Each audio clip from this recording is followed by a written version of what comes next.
Sa gitna ng El Nino, ekta-ektaryang taniman sa ilang probinsya ang inatake ng fall army worms. Sa Lipa City sa Batangas, nasa 20 ektaryang maisan po ang apektado niyan sa 5 barangay. Lugi na nga ang mga magsasaka sa natutuyot na bukid, sinabayan pa ng pamimeste ng fall army worms. Sabi ng LGU, may nakahanda silang pesticide basta may ulat lamang sa kanila ang mga peste. Nakipag-ugnayan na rin po sila sa Department of Agriculture para sa hiling na solar-powered irrigation ng mga magsasaka. Pesteng fall army worms din ang umatake sa ilang puno ng mangga sa Pangasinan.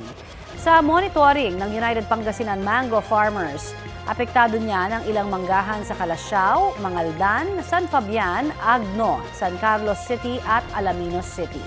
Kahit tinakpan na ng papel ang bunga ng mangga, ay nagkandahulog pa rin po daw ito dahil sa epekto ng peste. May ilang gumagamit na ng pesticide.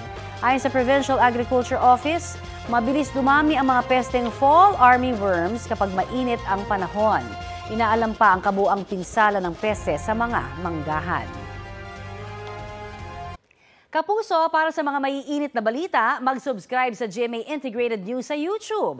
Sa mga kapuso naman abroad, subaybayan nyo kami sa GMA Pinoy TV at sa www.gmanews.tv.